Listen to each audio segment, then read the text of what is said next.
¿Te interesa saber cómo mejorar tu privacidad y seguridad cuando te conectas a Internet desde tu teléfono o computadora?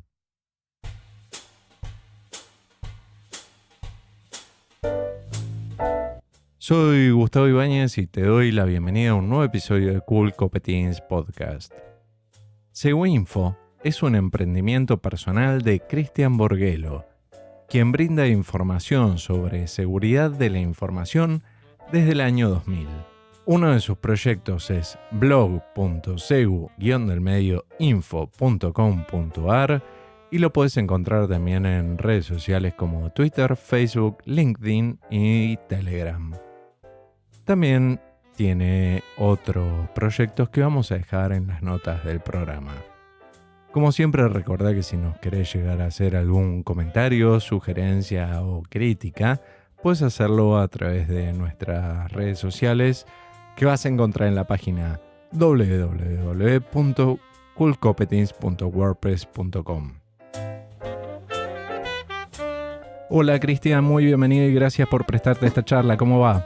Hola Gustavo, muchísimas gracias y bueno, gracias por la presentación y gracias por la invitación. La verdad que es un placer poder colaborar en este tipo de emprendimientos y sobre todo también relacionados a seguridad, dar un poco de información general referido al tema. Buenísimo, te agradezco un montón y esperemos poder arrojar un poco de luz a todo el mundo como yo aprendo tanto desde hace tanto tiempo que voy y que vengo leyendo tu blog, ¿no? ¿Por qué no me contás un poquito antes de arrancar cómo surgió tu proyecto? ¿Cuál fue la iniciativa que te llevó a hacer un blog donde publicás una cantidad impresionante de noticias que están vinculadas con la seguridad de la información? Bien, vamos a hacer un poco de historia. Arranca allá por el año 99, mediados del 99, con mi proyecto de tesis, que desde muy chico tuve claro que iba a ser, me iba a dedicar a seguridad informática en ese momento, en los 80 y 90, cuando yo empecé con esto, obviamente todo el mundo me iba a decir me decía de hecho, que me iba a morir de hambre y que estaba loco por tratar un tema que en ese momento no se conocía y lamentablemente todavía hasta el día de hoy muchas empresas siguen y usuarios siguen discutiendo de que es un tema poco importante. Así que el proyecto nace con mi tesis de seguridad y decido, por alguna locura de la vida, empezar a publicar toda la información que yo iba recolectando para la tesis y la tesis misma completa en internet. Y así nace segu-info.com.ar, que hasta el día de hoy sigue siendo el sitio principal. Y después, ya obviamente ahí empecé a recolectar mucha info, muchos contactos, gente que fui conociendo posteriormente en el medio. Y después ya en el 2006 nace el blog, que es el que vos mencionaste en la presentación. Después ya nacen otros proyectos que vamos a ir contando a medida que vayamos charlando, que están referidos a distintas temáticas. Y así que hoy es una familia de 5 sitios, todos relacionados uno con otro, y que el objetivo siempre es el mismo, tratar de prevenir a los usuarios, a la gente mayor, a los más chicos, a las empresas, a cualquier persona que esté relacionada con una computadora, ni siquiera con el medio tecnológico, simplemente por usar una computadora, tener un poquito de conocimientos de seguridad en general. Y obviamente también temas técnicos cuando ya amerita que esos temas sean efectivos técnicos.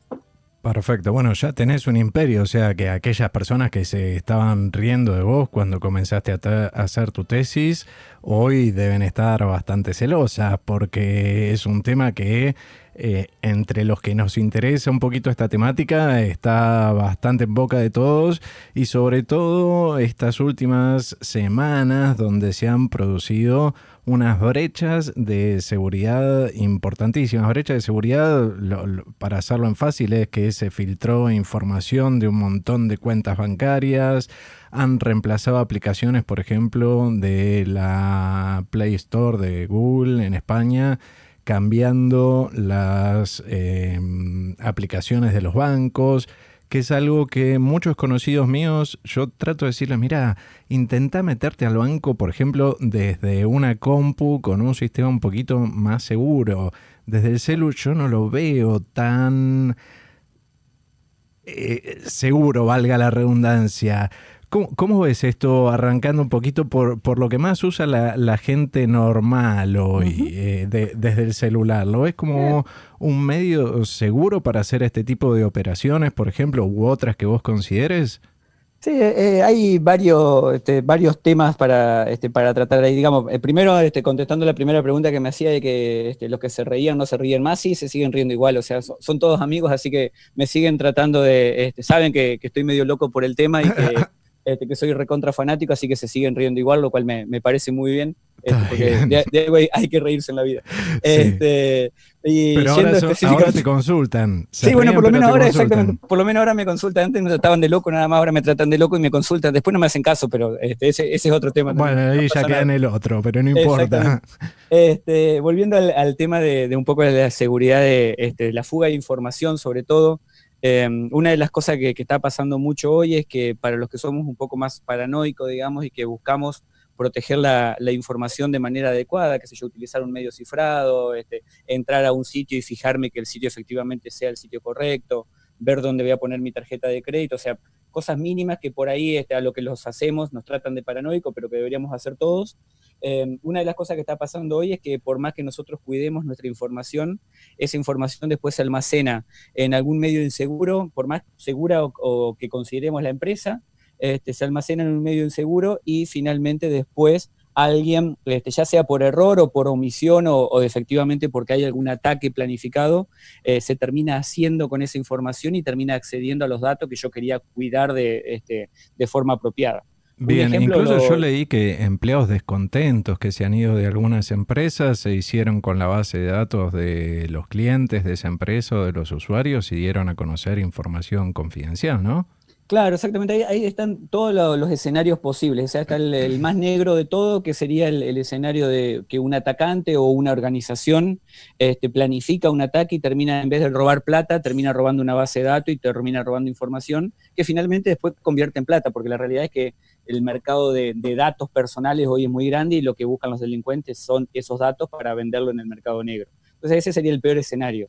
Y después están todos los grises en el medio, que es, como decís vos, un empleado descontento, ya sea porque se levantó mal un día o porque necesitaba plata, porque se enteró que su esposa iba a tener un hijo y necesitaba plata, o porque se enojó que al compañero le aumentaron el sueldo y a él no, o por el motivo que sea, termina vendiendo esa información, robándola primero, afectando a la empresa de alguna manera y vendiéndola a esa información. Y después tenemos el clásico ups, que yo le llamo de esa manera porque es ups, apreté una tecla que no tenía que apretar y termino rompiendo algo o borrando algo o enviando algo a alguien que no se lo tenía que enviar. ¿Cuántas veces nos ha pasado de enviar un correo electrónico? Yo quiero escribir Cristian y escribo Cristian con H y se lo termino mandando a otra persona que no era el que yo se le estaba esperando enviar. Ups, Entonces ahí pero con tenemos un correo también el famoso ups. electrónico depende lo que estés mandando. Bueno, puede llegar a ser complicado o no, pero me parece el ups en las empresas con este filtrado de datos que vos me comentabas, ¿es algo muy frecuente? Sí, lamentablemente sí, porque hay una barrera muy grande que por ahí que los que trabajamos en seguridad, digamos, y los que somos más paranoicos referido a eso, a veces nos cuesta entender, o los que somos más técnicos, que tarde o temprano en la organización tenemos que trabajar con cierto grado de confianza. Hay empresas que tienen más confianza en sus empleados y en sus herramientas, y hay empresas que tienen menos confianza. Cuanto menos confianza le damos al empleado y menos libertades le damos, obviamente quizás estamos haciendo un entorno más seguro, pero tarde o temprano algo de libertad y algo de confianza le tenemos que dar porque si no el ambiente se vuelve tan pero tan hiper cerrado. Esto, hay un modelo de seguridad de hecho que se llama confianza cero, que es justamente no brindarle ningún tipo de herramienta ni confianza al usuario o pensar que el usuario tarde o temprano se va a equivocar y por lo tanto no le damos absolutamente ningún tipo de margen para que se equivoque, pero es difícil trabajar en ambientes tan cerrados. Entonces, tarde o temprano algo de confianza y de apertura tenemos que lograr. Cuando le damos esa apertura, tarde o temprano alguien se termina equivocando porque obviamente somos humanos y a veces se puede equivocar un correo, nos conectamos a un lugar donde no tenemos que conectarnos, compartimos un archivo, dejamos una carpeta compartida que no teníamos que dejar.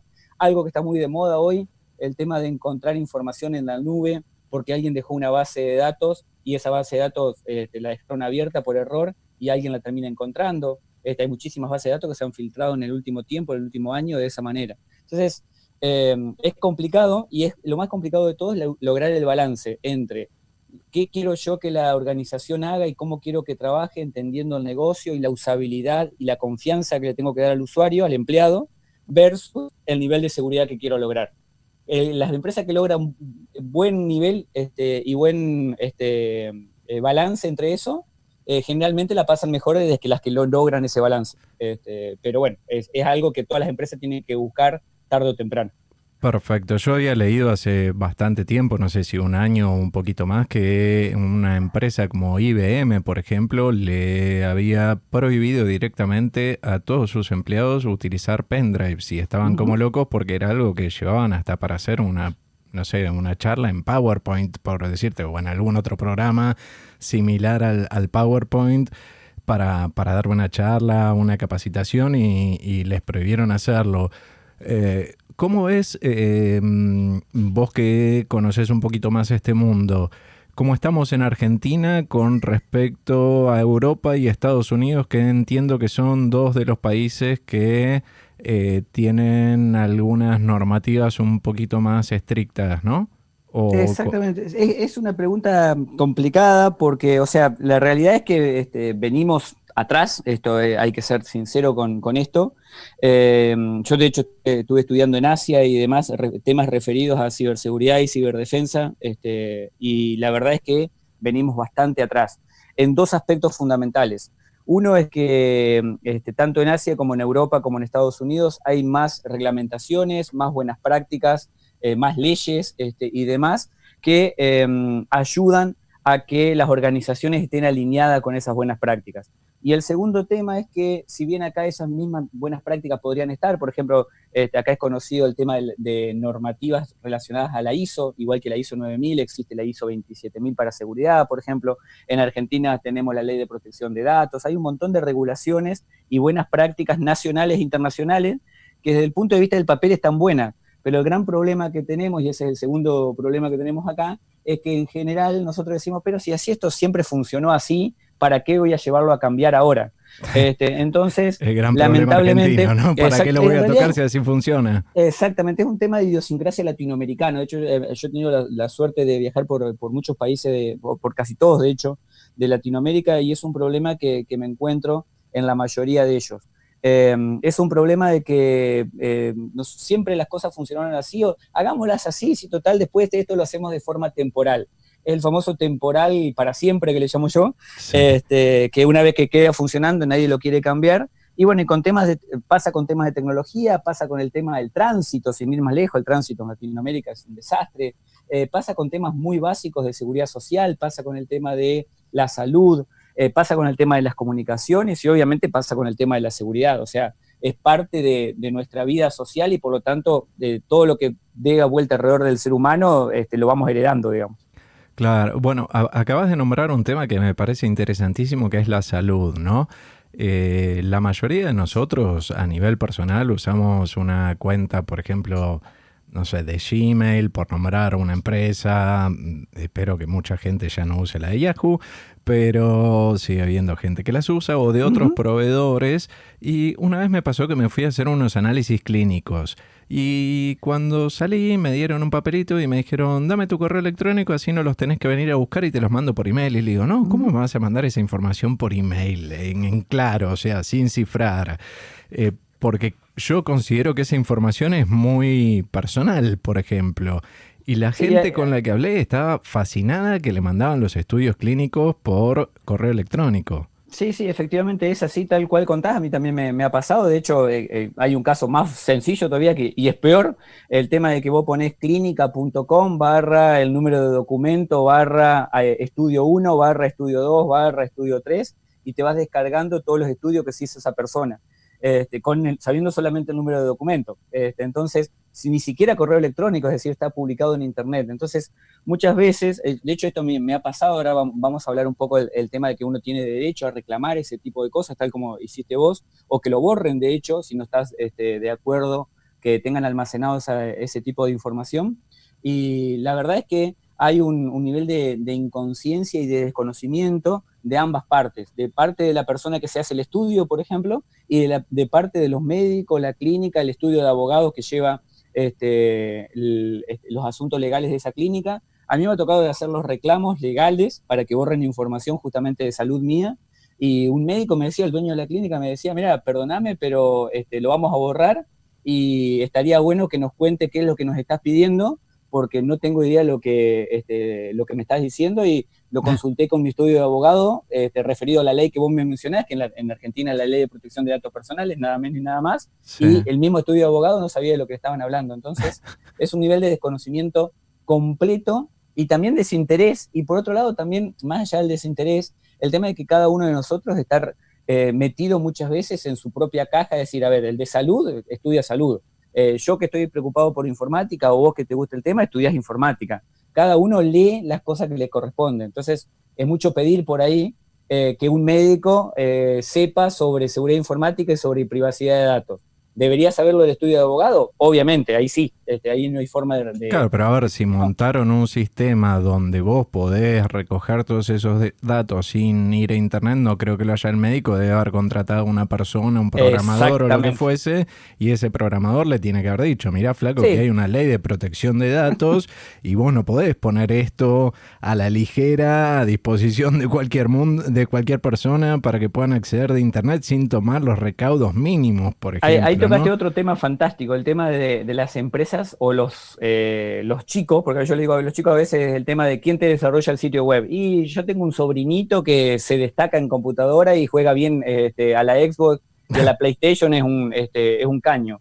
Entonces, dale a él que te lo haga en PHP, que te lo desarrolla en media hora. Y probablemente lo haga en media hora, pero después no le vayas a pedir que eso tenga seguridad y mucho menos privacidad de datos o protección de datos. Y lo mismo pasa con las software factories grandes, también me ha tocado, yo doy clase de desarrollo seguro, y en general alguna de las primeras preguntas que hago es si conocen leyes relacionadas a la protección de datos, más allá de la seguridad informática. Y en general los desarrolladores, el 99% o 9 de cada 10, no lo saben, no tienen ni idea de lo que le estoy hablando. Entonces, ese es otro gran tema también. En general, vuelvo a lo mismo de antes, nos tratamos de profundizar sobre temas que no son conocidos o que nos gustan. Entonces vos le mandás a un programador, a mí yo también soy programador, programé durante mucho tiempo, y andá a mandarlo a leer una ley. Imposible que lo haga, absolutamente imposible, aunque sean leyes que después le sirvan a ellos para defenderse. Entonces, hay lamentablemente, o por suerte, no lo sé, es el tema de que seguridad de la información o ciberseguridad, o como quiera llamarlo, toca demasiadas cosas. Toca el ámbito social, toca el ámbito de la salud, toca el ámbito de todo lo que es IT, comunicaciones, por supuesto. Entonces, es cada vez más, y cada cosa que nosotros tenemos, un dispositivo celular o un dispositivo de comunicación o una computadora, tendríamos que estar hablando de seguridad. Por lo tanto, está 100% metida en nuestra vida. El tema es que no lo sabemos. Lo mismo pasa cuando tenemos una cámara en nuestra casa, Sí. cuando tenemos un dispositivo, qué sé yo, un aire acondicionado que podés manejar a través del teléfono celular. ¿Y qué sé si yo a ese aire acondicionado no se puede meter alguien a través de ese aire? Entonces, lamentablemente es un tema que hoy por hoy toca todos los ámbitos de la vida, y no somos conscientes de eso. La realidad es que no lo somos. Bien, acabas de mencionar los teléfonos celulares, que es uno de los dispositivos que la mayoría de las personas está usando hoy, mucho más quizás que una computadora, a menos que sea en el ámbito laboral. A mí me llamó muchísimo la atención, por ejemplo, en las últimas elecciones, donde cuando fueron los camiones a... No me estoy metiendo con nada de temas políticos ni nada. Los camiones a recoger las urnas iban comunicándose por WhatsApp. Uh-huh. Me pareció Sí. una locura eso. O sea, a nivel seguridad, no sé... O sea, tenés eso, y tenés el otro, que la misma gente técnica, o sea, los delegados técnicos que había en cada escuela, también se comunican por ese medio. De hecho, cuando fueron las elecciones que se hizo con voto electrónico acá en Capital Federal, que se utilizaron las máquinas de votación, los técnicos, y esto me consta porque me lo han contado gente que estuvo relacionado con el proceso, y todos los técnicos se intercambiaban las claves que se utilizaban dentro de las computadoras de voto electrónico, se intercambiaban por WhatsApp también. O sea, Más allá de que obviamente no soy ningún amante de WhatsApp, de hecho yo no uso WhatsApp, es una cosa que siempre, los que se reían anteriormente se siguen riendo por eso también. No soy usuario de WhatsApp. Una cosa que más allá de que uno puede confiar o no, que particularmente no lo hago en el medio de comunicación que es WhatsApp, hay un tema también referido a la parte política del país. O sea, nosotros estamos poniendo en manos de una empresa privada que tiene sus pies en un país extranjero, estamos poniendo información sensible que afecta directamente a los ciudadanos de otro país. Entonces, de hecho, hay organizaciones hoy gubernamentales que todas sus comunicaciones pasan a través de WhatsApp. Y uno puede decir, bueno, perfecto, vos estás pasando todo lo que es una política de Estado o la definición de una secretaría o cualquier tipo de definición política relacionado al país, independientemente del partido, porque esto lo hacen todos los partidos, Sí. lo estás poniendo en manos de una empresa privada que aparte se caracteriza justamente por un nivel altísimo de almacenamiento de datos y de manipulación de datos. Si bien más lejos lo que pasó en las elecciones de Estados Unidos. Sí, recordemos que WhatsApp es propiedad de Facebook hace un montón de años y es una de las empresas más sospechadas de hacer un mal uso de la información de sus usuarios, por ser suaves, ¿no? Yo siempre propongo un ejemplo para el que me dice que por qué no uso Facebook y por qué le tengo que no uso WhatsApp, por qué le tengo tan poca confianza. Hagan un experimento muy simple, hablen con una persona, con un amigo, en contacto, con quien quieran, de un tema que no hayan hablado nunca, de un producto o de un servicio o de un lugar del cual no hayan hablado nunca entre ustedes, que nadie sepa. Manden un par de mensajes por WhatsApp y después vayan a su perfil de Facebook y esperen un par de horas. Van a ver que inmediatamente después le empiezan a aparecer promociones de ese lugar, de ese servicio o de ese producto en Facebook. Esa es la respuesta muy sencilla a la pregunta de si se leen las comunicaciones que nosotros estamos teniendo o no. Obviamente no hay una persona, porque siempre me preguntan, no, ¿quién le va a interesar lo que yo estoy escribiendo? Obviamente que no hay una persona de Facebook, no está Mark Zuckerberg leyéndonos las comunicaciones, pero sí hay un robot que continuamente, una inteligencia artificial, que continuamente está aprendiendo de nuestros gustos para posteriormente vendernos algo. O sea, Facebook, Google, Twitter y demás, se mantiene, esto no estoy contando nada confidencial, se mantiene justamente por el tema de la publicidad que nos hacen a nosotros y las cosas que nosotros terminamos comprando. Totalmente. Vos sabés que yo tengo un amigo justo que le pasó algo que vos me acabas de comentar. Él vive en La Pampa, cada tanto se va los fines de semana a visitar a la familia y estaba llegando a La Pampa y le empezaron a saltar mensajes de Google, porque tenía el GPS activado, recomendándole hoteles y lugares para ir a almorzar. Y a otras personas también me dijeron que no tenían activado el GPS o la geolocalización, sino que fue peor. O sea, tenían el teléfono, estaban hablando con otra persona y a esas dos personas les empezó a llegar publicidad de lo que estaban haciendo. O sea que todo lo que llamamos Internet of Things, como vos dijiste, el Internet de las cosas, ¿no? Desde el aire acondicionado, el lavarropas, un sistema de domótica, la aspiradora, cualquier cosa que vos tengas conectada a Internet, los parlantes estos inteligentes ahora de Alexa, de Google o de otras marcas. ¿Cuáles son los riesgos de utilizar este tipo de asistentes de voz? A ver, hay países donde no hay persecución por ideologías políticas y hay países donde sí, y es complicado lo que puede llegar a pasar, como por ejemplo China, donde es un régimen autoritario. O más cerca, Venezuela. Sí, en Venezuela también, y podés tener un problemón porque te estén monitoreando las comunicaciones. De hecho, hoy estaba leyendo que en España están discutiendo sobre aprobar una ley para que puedan pinchar todas las comunicaciones sin orden judicial por las dudas. Sí, o sea, el problema principal, o sea, hay dos temas. Uno es el tema técnico, volviendo también es exactamente el mismo tema de la discusión de WhatsApp de recién. Un tema es técnico. ¿WhatsApp encripta todas las comunicaciones de punto a punto? Sin duda, yo creo que sí, que efectivamente lo hace.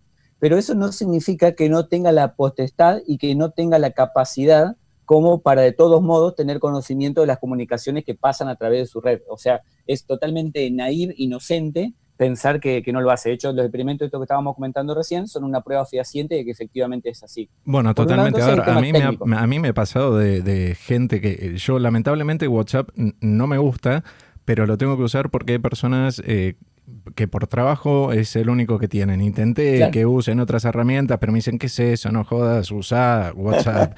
Bueno, está bien, estoy laburando, ¿qué voy a hacer? O sea, no me parece lo exactamente. más feliz, pero cuando no depende de mí no me queda otra. Exactamente. Pero me ha Entonces, pasado uno de que los temas después, técnicos.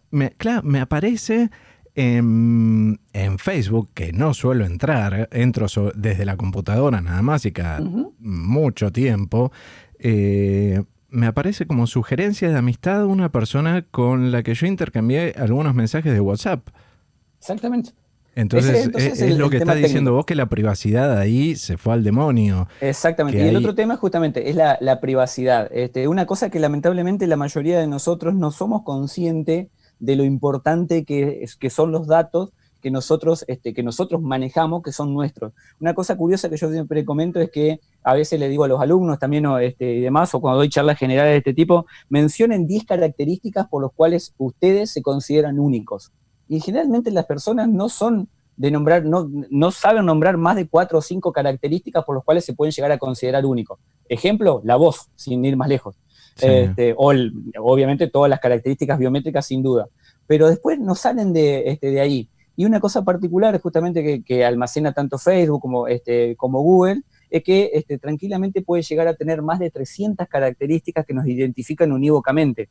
Por lo tanto, nosotros, forma particular, no podemos decir 10 cosas nuestras propias, y sin embargo ellos llegan a conocer hasta 250 o 300 puntos únicos que identifican unívocamente a una persona. ¿Y eso por qué? Justamente porque nosotros le damos esos datos. Cuando nosotros estamos diciendo, hola Google, o no sé cómo es que se dice, porque yo de hecho no lo uso, así que no sé, creo que es hola Google, que cuando activas la voz, Sí, o cualquiera de los otros, el de Amazon, o el mismo obviamente, de Siri, sí. en el caso de iPhone, le estamos dando nuestra voz, le estamos dando nuestra cadencia, le estamos dando nuestra velocidad, le estamos dando nuestro idioma. Hay cientos de características que simplemente con eso, ni hablar de todos los rastros que vamos dejando en Internet y en los teléfonos celular, por supuesto, y no estoy hablando solamente de rastros de la ubicación, sino que cualquier clic, botón que nosotros apretamos en el teléfono celular, es una característica que nos identifica unívocamente. Si soy zurdo o diestro, algo muy sencillo de determinar. La altura que tiene una persona, por ejemplo, sabiendo a qué altura lleva en el bolsillo el teléfono, puedo saber perfectamente qué altura tiene la persona, la velocidad de tipeo, o sea, hay cientos de características que se pueden almacenar y no somos conscientes de eso, lamentablemente. Obviamente las empresas sí lo son y por eso es que están en la posición que están de ventaja respecto a nuestra vida personal. Y explotan todos esos datos que nosotros inocentemente en algún momento quizás les dimos o desde el desconocimiento, ¿no? Exactamente. Eh, ¿Qué, acá hay un balance que yo siempre hago entre seguridad y comodidad, porque por ejemplo, reconozco que no es lo mejor desbloquear el teléfono con la huella digital, sino con una clave que yo puedo escribir, pero la clave que yo tengo es larga, porque es una clave segura, o sea, si pierdo el teléfono, ese teléfono después de un par de horas se bloquea. Y la única forma de descifrarlo es poniendo mi clave, más allá que, bueno, hay otras medidas de seguridad que implementé que los puedo borrar el contenido y un montón de cosas, pero independientemente de eso, ¿a qué me expongo usando la huella digital y cómo hacemos un intermedio entre comodidad y seguridad? Porque convengamos que si tuviese que escribir la clave que yo tengo de 20 caracteres o de 30 con 7 palabras, por ejemplo, estaría media hora para poder responder un mensaje de cualquier aplicación, por más segura que sea.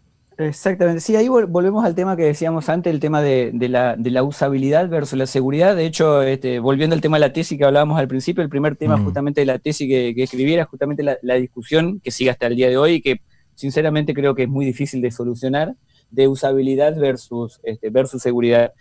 Obviamente el tema de la biometría es algo que nos está facilitando muchísimo la vida, ya sea la identificación de la cara, por ejemplo, poniendo la cámara delante de nuestra cara, o Sí. la huella digital para desbloquear los teléfonos, sin duda es una ventaja enorme. que referido, comparándolo con la clave que mencionabas, por supuesto, excepto que sea un PIN de 4, que por ahí lo tipeamos rapidísimo, sin duda tiene muchísimas ventajas.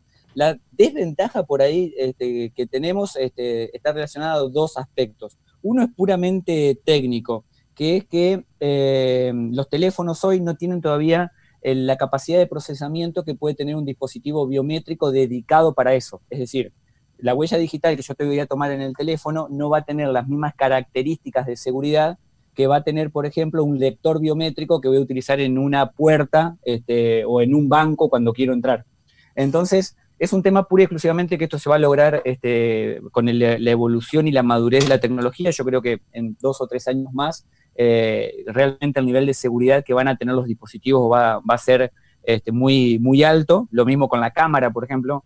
Una cara que se toma con la cámara de un teléfono celular hoy no es lo mismo que lo que puedo tomar con una cámara que fue hecha para eso, Sí. con ese objetivo. Pero creo que es un tema tecnológico que le falta un poquito de madurez y que vamos a lograrlo rápidamente. Y por el otro lado, las ventajas que logras, referido sobre todo a la velocidad, sin duda son altísimas. Por lo tanto, creo que todo va hacia eso.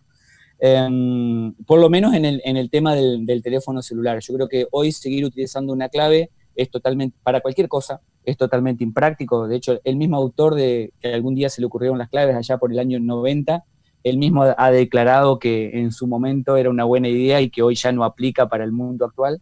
Así que es algo que nos vamos a tener que ir acostumbrando, que las claves van a ir desapareciendo, va a ir evolucionando, van a ir apareciendo métodos más novedosos, sin duda, así que creo que ese tema tarde o temprano lo vamos a tener solucionado. Acá me das pie para mencionar un método de seguridad que a mí me parece muy bueno y que también, por lo menos la gente que conozco yo, que son usuarios normales, te digo, no implementan, que es el segundo factor de El segundo factor. autenticación.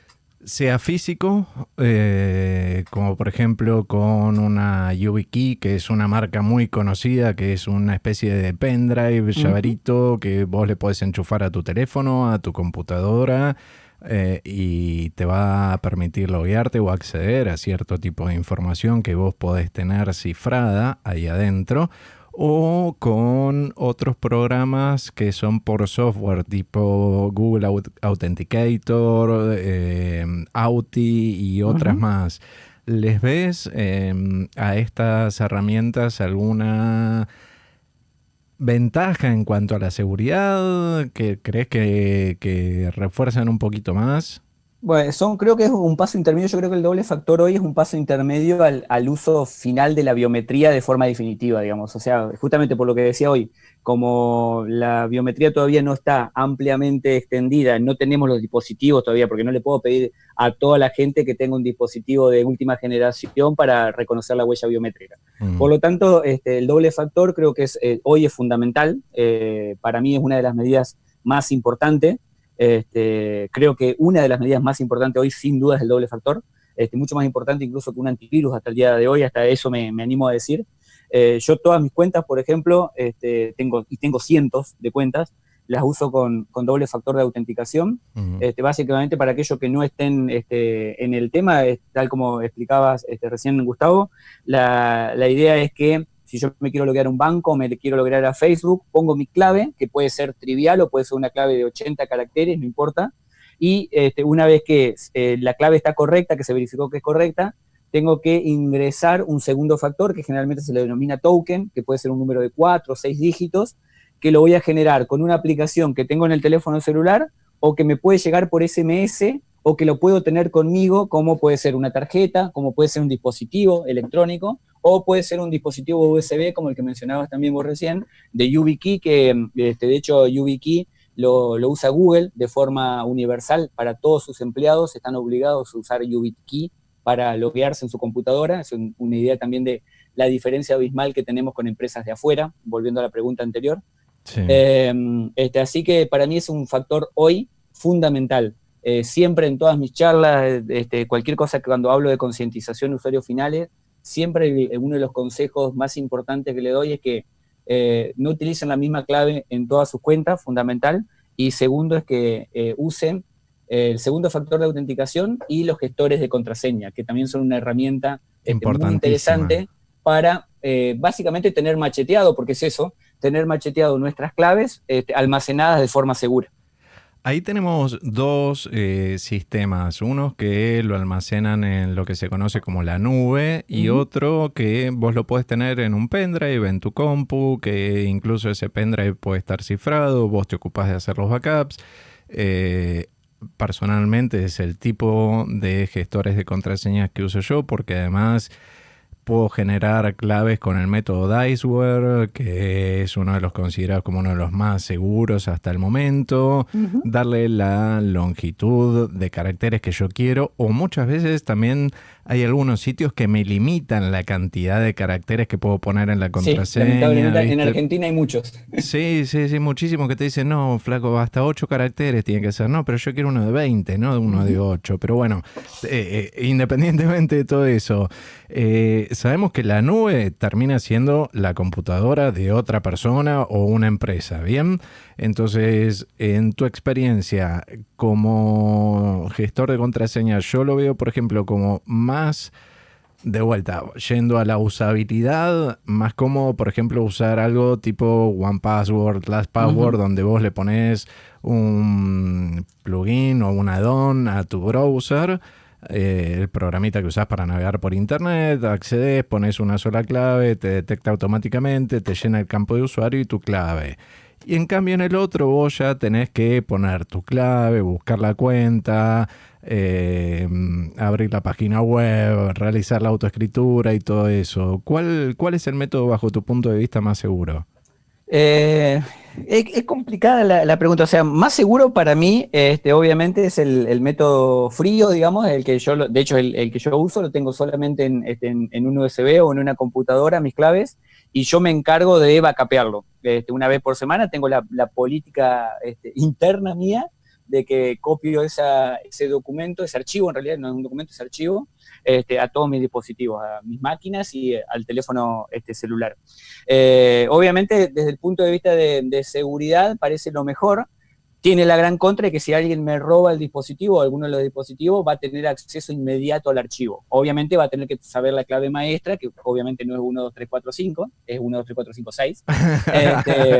Pero va a tener que romper esa clave o tener que lograr abrir el archivo de alguna manera, lo cual obviamente no es trivial ni muchísimo menos. Pero en principio es un punto débil que tiene ese método. O sea, si me roban el dispositivo físico, potencialmente tendrían acceso al archivo. Y desde el punto de vista de usabilidad no es lo mejor, eso yo obviamente soy consciente de eso. Quizá para un usuario que, lo mismo que las claves biométricas de antes, que lo quiere rápido y no tiene se olvida de hacer los backups o no se va a acordar de copiarse el archivo a todo su dispositivo, el método de tenerlo sincronizado 100% en la nube es lo mejor. Obviamente ha habido algunas fugas de información relacionadas a las dos empresas, de hecho, que vos mencionaste. Sí. Las voy a mencionar a las empresas porque OnePassword y LastPassword son herramientas sumamente conocidas y que son recomendadas sin duda. Y en el otro caso que mencionaba recién de no tenerlo en la nube es KeePass. Es fácil de acordarse porque en inglés significa cuida tu culo, literalmente, sí. Significa eso, KeePass. Entonces es una muy buena solución gratuita, es open source, muy recomendado. Y obviamente respecto a la nube hay algunos problemitas porque si alguien accede a la nube de esas empresas en particular, podría acceder a todas las claves de todos los usuarios que confiaron en esa empresa. Esto ha pasado un par de veces, pero obviamente esos archivos han estado encriptados, o sea, las empresas dentro de todo de este tipo de cosas lo cuidan, porque saben que están cuidando las claves de los usuarios, y si bien tuvieron acceso a las bases de datos, lo cual no es menor, ni mucho menos, no tuvieron acceso a las claves de los usuarios finales porque esas claves estaban encriptadas. Pero bueno, cada uno de vuelta a lo mismo, usabilidad versus el grado de paranoia que tengamos. Cada uno después sabrá hasta dónde lo quiere ejercer cualquiera de los dos. Perfecto. Por ejemplo, vos me imagino que home banking desde el celular no haces. No hago home banking del celular, sí. Pero lamentablemente, volviendo al tema de la usabilidad, los bancos por un tema de marketing y justamente de usabilidad y que toda la gente tiene un celular encima, mucho más, lo que decías antes, mucho más normal tener un celular que tener una compu, están en algunos casos no imponiendo todavía ni mucho menos, pero están haciendo que los usuarios o intentando hacer que los usuarios migren a sus aplicaciones móviles. Y a mí me toca todo el tiempo evaluar esas aplicaciones y a veces son aplicaciones que están muy bien desarrolladas, allá localmente o afuera, y hay otras veces que uno se agarra la cabeza diciendo, el usuario final tiene que utilizar esto, y bueno, hay de todo. Hay billeteras digitales hoy que funcionan, hay bancos de hecho, Sí, 100% digital que hoy funcionan solamente en el teléfono celular. sí. Y bueno, eso será el riesgo que quiere enfrentar cada uno de nosotros. Lo ideal siempre es ser consciente que cualquiera de las alternativas que elijamos va a tener un grado de riesgo. Alguno mayor, alguno menor, alguno va a depender de nosotros y de las medidas de seguridad que vamos a tomar, y otra va a depender lamentablemente de que hay organizaciones que hacen bien su trabajo y hay otras que lo hacen mal. Bien, con respecto a eso, por ejemplo, yo tengo no, tengo un teléfono smartphone porque no me queda otra, porque yo tendría uno de tapita si fuese por mí todavía, porque uso sombrero de lata un poco en estas cosas, pero yo veo que muchísima gente instala aplicaciones o apps a lo pavote y sin saber de dónde vienen, o sea, cuál es el origen, quién las hizo, y ni siquiera ven los permisos que les está pidiendo esa aplicación cuando las está instalando. Por ejemplo, me ha pasado de instalar una aplicación para seguridad que quería acceder a mis contactos y yo le dije que no la instalé directamente porque no tiene por qué una aplicación para cifrar archivos acceder a mis contactos, por ejemplo. Es algo que yo no quiero compartir. Y ahí viene otro tema también que por más que yo tome un montón de medidas de seguridad o que vos tomes un montón de medidas de seguridad, si desde el otro lado tu interlocutor no toma medidas de seguridad similares o no se cuida con este tipo de cosas, me parece que te está exponiendo a vos y ahí es donde habría que hacer un trabajo quizás más grande de concientización, ¿puede ser? Sí, efectivamente, o sea, sin duda el riesgo más grande que hoy tenemos en el dispositivo no tiene que ver con las aplicaciones legales que nosotros nos instalemos, o sea, por ahí la plata del banco no se me va a ir por la aplicación del banco, sino que se me va a ir por todas las aplicaciones adicionales que yo tengo instaladas junto con la aplicación del banco. Entonces, si yo estoy buscando WhatsApp para instalármelo y hay 80 versiones, 80 cosas distintas en el Play que aparecen de WhatsApp, ¿cómo sé cuál es la verdadera y cuáles son las 79 que son falsas? Ese es el desafío que tiene el usuario hoy. Entonces, obviamente, por ley de los grandes números, sin duda, probablemente le va a pegar a una de las 79 que es falsa. O aquel Y vivo que se quiere instalar, no sé, alguna aplicación craqueada para tener exactamente. acceso a un servicio de forma gratuita que vos tenés que pagar lógicamente. Exactamente. Entonces terminamos instalando o aplicaciones que no son lo que dicen, un WhatsApp falso, por decir algo, o lo Mm. que mencionabas al principio de la charla, los bancos españoles estuvo pasando la última semana que apareció un troyano que uno lo veía y parecía la aplicación del banco, pero en realidad lo que hacía era robar justamente datos bancarios y financieros. Esa es una. Y la otra, el abuso de los permisos que hacen la mayoría de las aplicaciones. Y ahí entran todas, desde las aplicaciones financieras hasta la aplicación más ridícula que se nos ocurra. Hace unos 4 o 5 años un experimento bastante interesante en donde pusieron en el Play, pusieron una linterna para que los usuarios se lo descarguen y la linterna esa pedía alrededor de 100 permisos. Ah, bueno. Entonces uno dice, ¿para qué quiero 100 permisos en una linterna? ¿Por qué la linterna debería mandar SMS? ¿O por qué la linterna tiene acceso a mi libreta de contactos? O peor, ¿por qué tiene acceso a todos los archivos personales que tengo dentro del teléfono? Y la gente se los daba, o sea, fue un experimento que se hizo y lo único que necesitaba era el acceso justamente a la luz para prender la linterna. Y la gente se los daba porque no leemos, o sea, eso va justamente el tema de la concientización de los dos lados del desarrollador de la aplicación, y acá volvemos a tocar el tema de los desarrolladores que no son conscientes de las cosas que hacen, y de la gente que instala las aplicaciones. Y por otro lado, también a veces el tema del abuso que hay, de que si yo no le quiero dar un permiso en particular, la aplicación completa no la puedo usar.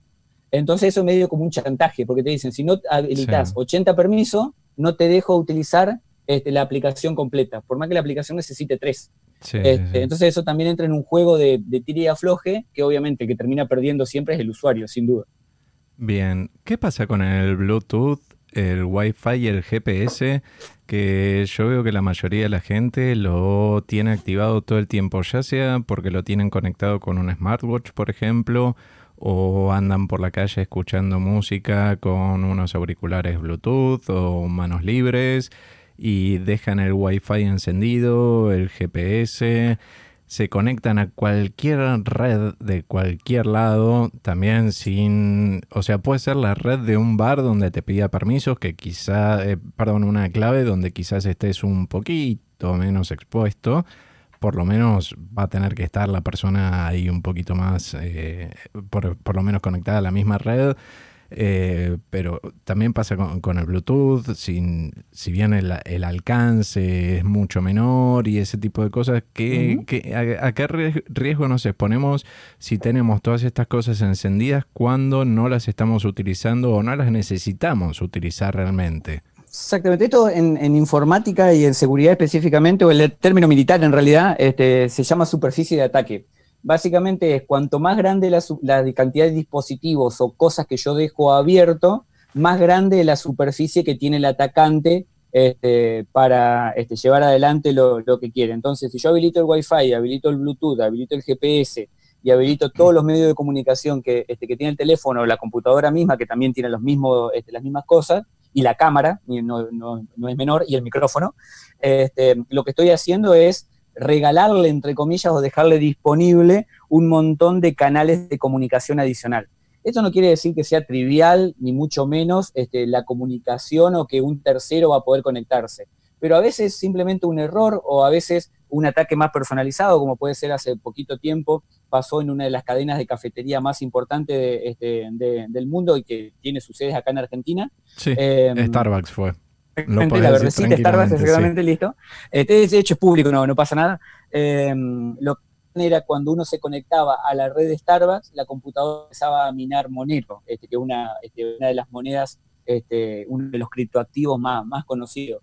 Entonces, simplemente por eso, o sea, ahí el usuario ni siquiera era consciente de eso, capaz que la computadora le iba a empezar a andar un poco lento, era lo único que iba a notar, pero alguien evidentemente se había avivado, se había dado cuenta que podía utilizar la computadora de toda la gente que iba a Starbucks a tomar café para minar una moneda que obviamente llegaba a su bolsillo, por supuesto.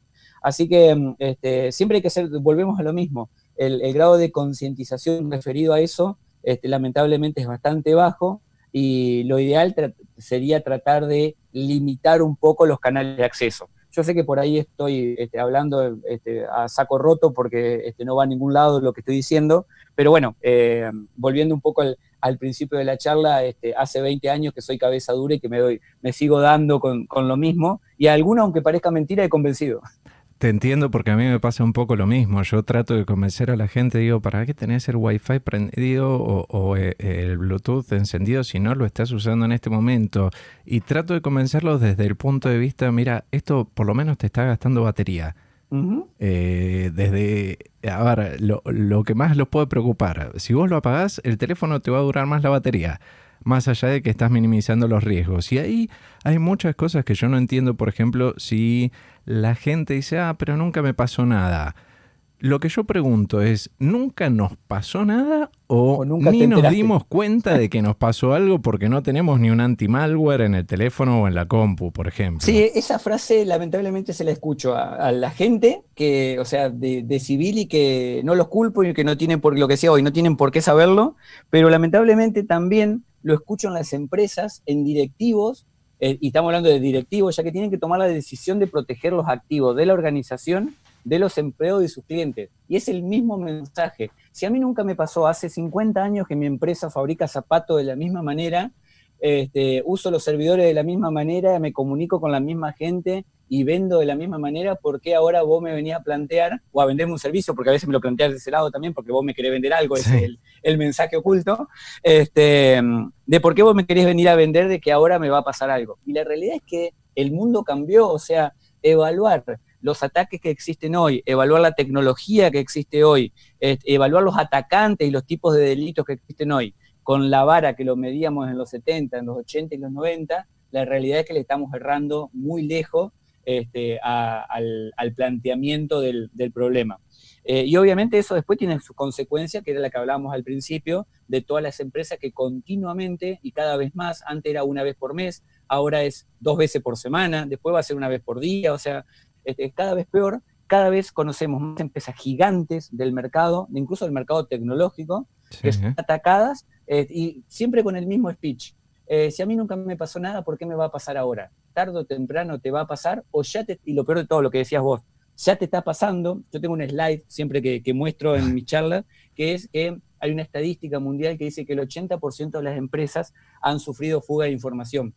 Yo a esa slide arriba la piso con otra que digo, y me hago cargo de esa frase, que es el 100% de las empresas fueron atacadas. El tema es que no lo sabemos. claro, nunca se enteraron el otro Que es 20% que peor, tuvieron un que es ataque, que es muchísimo peor peor. todavía. Sí, sí, sí.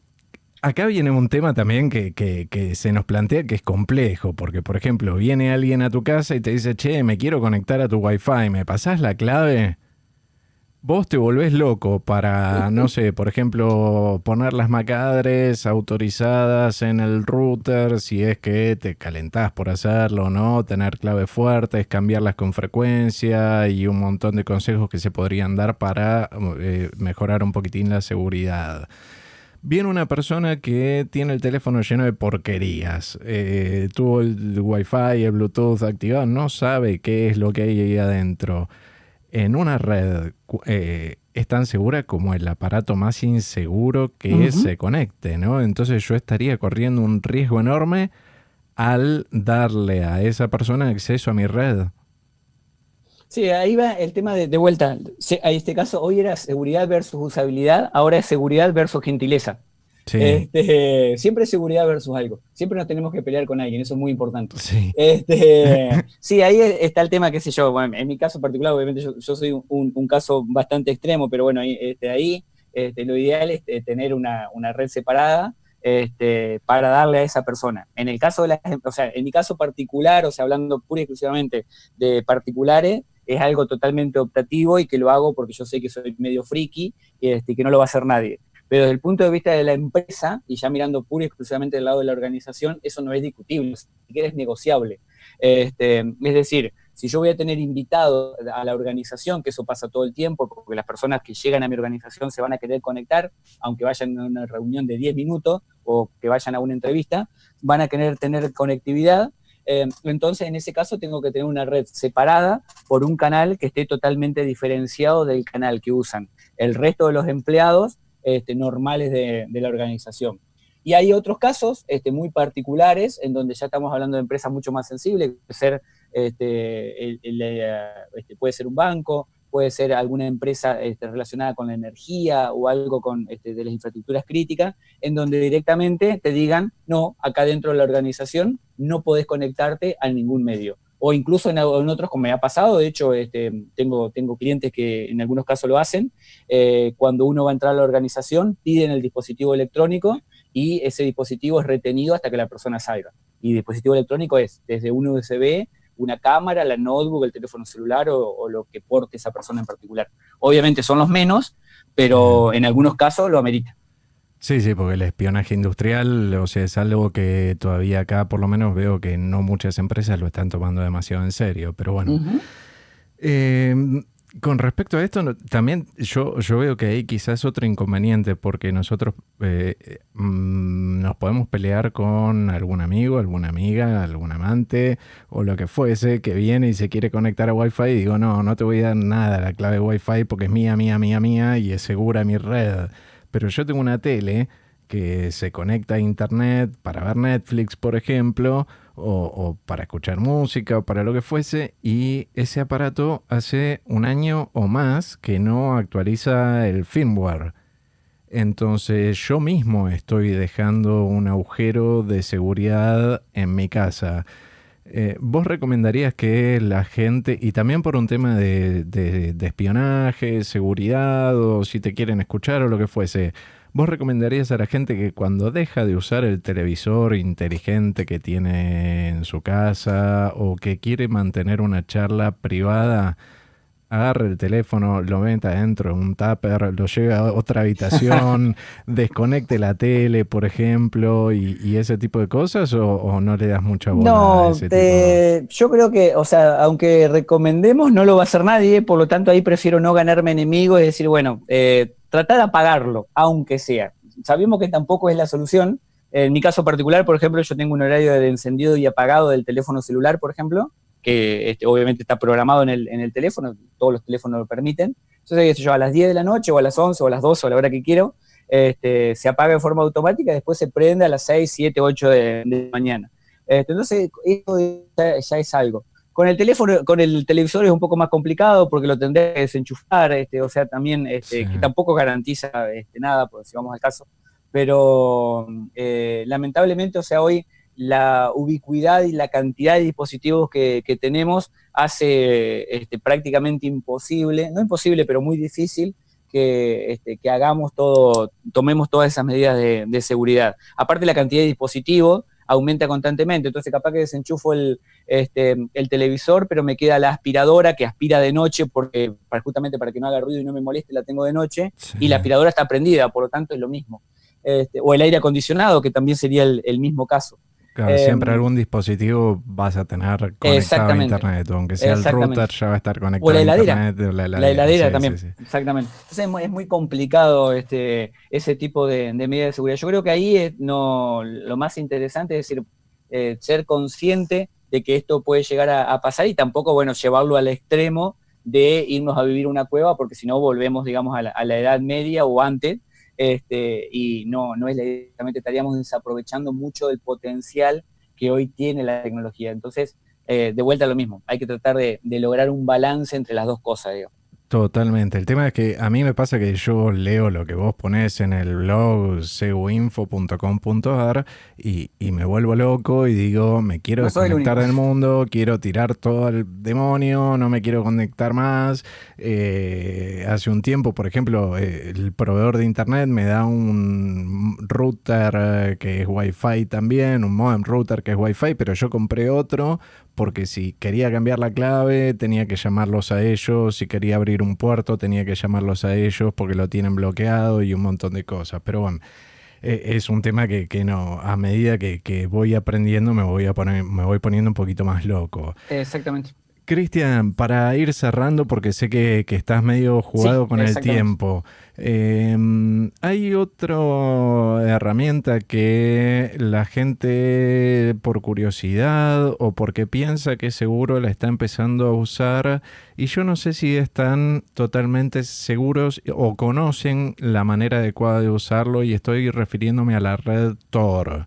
Ujú. ¿Vos la recomendarías para cualquiera? ¿Y qué ventajas nos aporta y con qué deberíamos ser cautelosos? No estoy hablando para realizar actividades ilícitas, No, ¿eh? no, está claro. Estoy hablando, por ejemplo, si yo soy un investigador y quiero escribir, no sé, una tesis para un doctorado o estoy haciendo un trabajo y no quiero que me espíen o soy periodista, que es una herramienta que los periodistas usan muchísimo, Onion Ujú. Share, otro software para compartir archivos, por ejemplo, que es un poco más seguro, pero hay que tener, me parece, algunas precauciones, ¿no? ¿Vos se lo recomendarías a cualquiera o Yo no? no sé si es para cualquiera, sí para una persona que es consciente de su grado de privacidad y del grado de anonimato que quiere lograr. O sea, una de las cosas más importantes, de hecho, por la que fue pensado, digamos, la red Tor o cualquiera de las otras redes, porque hay varias más Sí. relacionadas, que son proyectos hermanos, digamos, yo creo que las personas que lo tienen que usar son los que realmente conocen el grado de privacidad al que quieren exponerse y el grado de anonimato que quieren lograr. Entonces, es espectacular para los casos que mencionabas vos recién.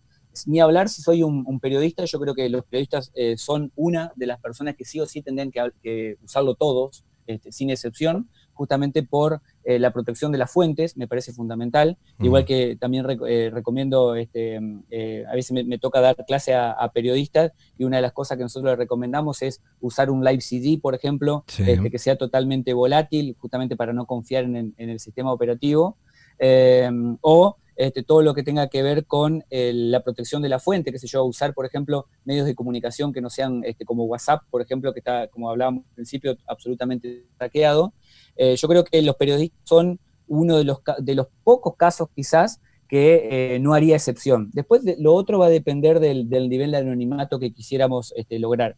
Y ni hablar si estamos en un país complicado, en donde nuestro perfil podría llegar a ser interesante para alguien. O si vamos a ir a una marcha en un país cualquiera y no queremos que sepan que estuvimos en esa marcha o que estuvimos relacionados con algo en particular. O sea, como digo, para personas que conozcan el nivel de privacidad que quieren tener y el anonimato que quieren lograr. Para eso me parece fundamental. Bien, ahí Después, que tenemos otro todo lo usen me parece que no tiene mucho sentido, digamos.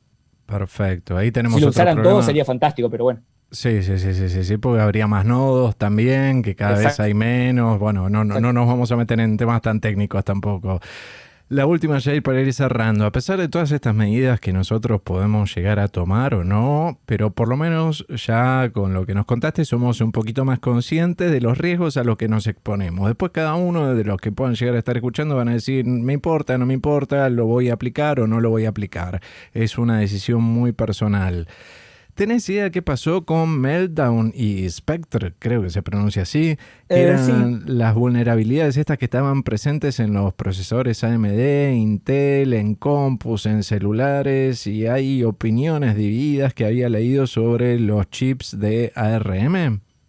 Sí, o sea, es un tema extremadamente técnico, pero haciendo un resumen a vuelo de pájaro, básicamente es una vulnerabilidad que está presente, como bien decías vos, en los procesadores, es decir, acá no tiene que ver específicamente el sistema operativo o un programa en particular, sino que está directamente relacionado al hardware, al Sí, dispositivo que nosotros compramos cuando compramos la computadora. Independientemente de la marca, ya sea AMD o Intel, que eran los dos principalmente afectados, si bien hubo otros tipos de dispositivos también. Y en ese caso, digamos, nosotros como usuarios o como desarrolladores o como gente que trabaja en tecnología no tenemos demasiado para hacer, más que exigir que las empresas responsables de fabricantes de esos dispositivos agreguen medidas de seguridad adicional con una contra muy grande. Si yo tengo un sistema operativo por ahí o una aplicación, me bajo una versión nueva, lo actualizo, me bajo Windows 10 y actualizo el 8 y capaz que soluciono un montón de cosas. Y tengo otro problema después, pero no importa. Soluciono alguno y tengo otro. En el caso de los procesadores no es tan fácil, porque si yo digo que no. tengo que cambiar el procesador, significa que me tengo que comprar un procesador nuevo o cambiar la computadora, o en algunos casos, que fue la solución que optaron las empresas por una razón obvia de que no le podían pedir a todos sus clientes que cambien su computadora, fue tratar de solucionarlo, al menos temporalmente, a través de software. Es decir, agregaron parches en el sistema operativo que lo que hacen es controlar de alguna manera el acceso al hardware, para que no sea tan fácil explotar la vulnerabilidad.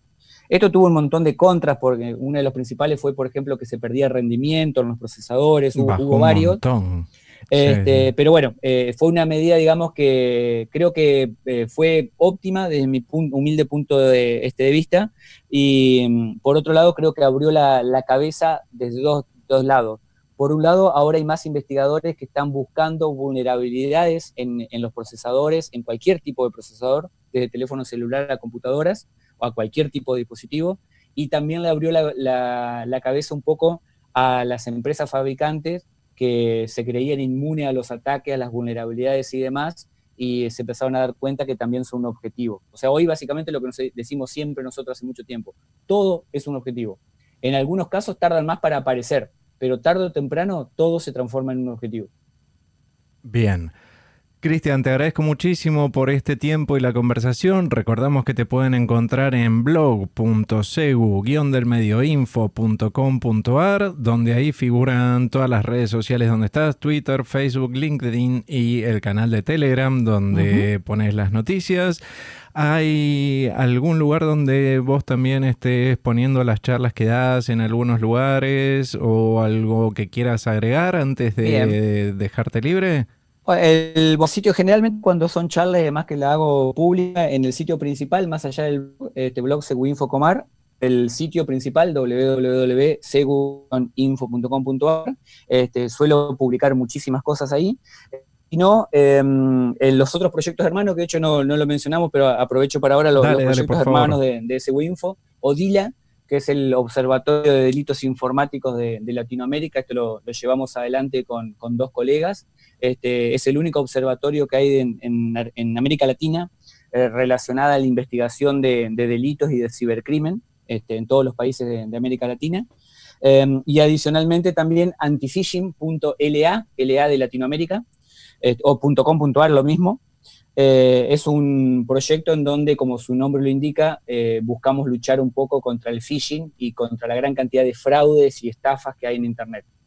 Todos los proyectos de Seguinfo y sus hermanos son gratuitos, así que obviamente están absolutamente todos invitados a seguirme en Twitter o a seguir los proyectos, a colaborar, a opinar libremente. Así que desde ya también muchísimas gracias por la invitación. La verdad que ha sido un placer tener este tipo de charlas, y cualquier cosa quedo a disposición. Te agradezco muchísimo y fue súper instructivo para nosotros. Muchas gracias, y cualquier cosa pueden contactarme por cualquiera de los medios que fuimos mencionando. Gracias. Todos los materiales utilizados en este podcast tienen licencias libres, excepto que se exprese lo contrario. Las marcas mencionadas corresponden a sus respectivos dueños. Este audio se encuentra bajo una licencia Creative Commons, atribución Compartir Igual 4.0 internacional. Las opiniones e ideologías de los invitados son propias y no necesariamente coinciden con las mías.